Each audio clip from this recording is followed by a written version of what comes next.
The winter evening had painted the city park in shades of silver and blue. Snow fell softly, catching the warm glow of the street lamps. Margaret Bennett knelt on the cold pavement beside a weathered bench where her two children sat huddled together. She was 32. The worry had etched lines around her eyes that made her seem older. Her blonde hair was pulled back in a simple bun, and she wore a deep red dress that had once been her favorite, back when she'd had occasions to dress up, back when David was still alive. "Here you go, sweethearts," she said gently, breaking a single wrapped sandwich in half. Her daughter, Emma, 6 years old with golden pigtails, took her portion carefully. Her son, Thomas, just 4, with soft brown curls, accepted his with both small hands. Margaret smiled at them, though her own stomach ached with hunger. This was their only meal today. Tomorrow she'd figure out tomorrow. Across the park, partially hidden by the falling snow, stood a man in an expensive charcoal wool coat. Robert Weston was 45. With the kind of presence that commanded attention in boardrooms and charity galas. Tonight, though, he wasn't thinking about his company's latest acquisition or his penthouse apartment. He was watching a mother give everything to her children, including the food she clearly needed herself. He'd been walking through the park on his way home, taking the long route because his empty apartment felt too quiet these days. Since his divorce 2 years ago, success had begun to taste like ashes. All the money, all the achievements. What did they mean when you ate dinner alone every night? Robert moved closer, his polished shoes crunching softly in the fresh snow. The little girl noticed him first. She looked up with cautious blue eyes. "Good evening," Robert said quietly, stopping at a respectful distance. "I'm sorry to intrude." Margaret stood quickly, instinctively moving between this stranger and her children. Robert recognized that look, a mother's protective stance. He'd seen it in old photographs of his own mother, gone now for 10 years.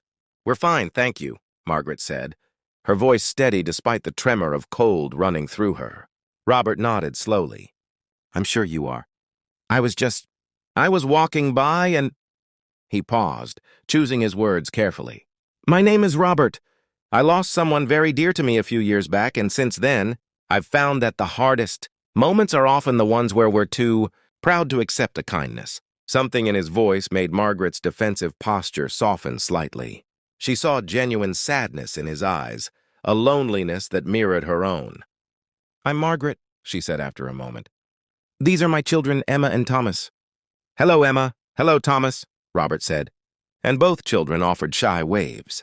The snow continued to fall around them, creating a strange sort of intimacy in the empty park. Robert took a careful breath. "There's a warm cafe just across the street.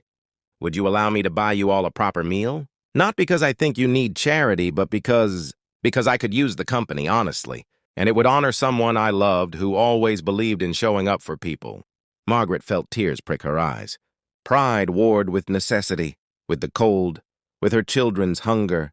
"We couldn't possibly—" "Mama, I'm very cold," Thomas said softly. That decided it. 20 minutes later, they sat in a corner booth of a small Italian restaurant, warm air thawing their frozen fingers and toes. Robert had ordered carefully. Not lavishly, soup and pasta, bread. Nothing that would make Margaret feel uncomfortable. As they ate, they talked. Margaret told him about David, her husband, who died in a car accident 8 months ago. She told him about the medical bills, the lost apartment, the job she was trying to keep while caring for 2 small children alone. She told him about the shelter where they stayed, and how hard she was working to find something better. Robert listened, really listened. He told her about his own losses, his mother, his marriage, the children he'd never had. He told her about building his company from nothing, about remembering what it was like to be hungry and scared and alone. Emma and Thomas ate slowly, savoring every bite. They began to relax, to smile. Thomas showed Robert a small toy car he kept in his pocket. Emma talked about her favorite books.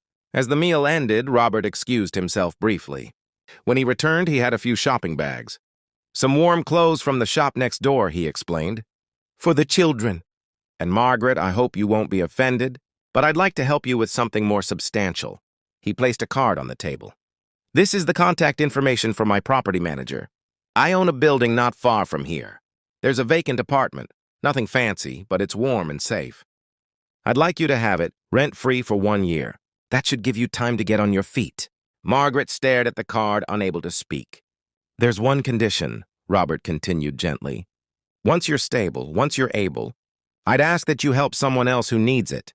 Not repay me, pay it forward. That's all." Tears streamed down Margaret's face. Emma and Thomas looked at their mother with concern until she smiled through her tears. "Thank you," she whispered. "Thank you." But Robert shook his head. "You've given me something tonight, too. You've reminded me what matters. You've reminded me that having the means to help is a privilege, not a burden."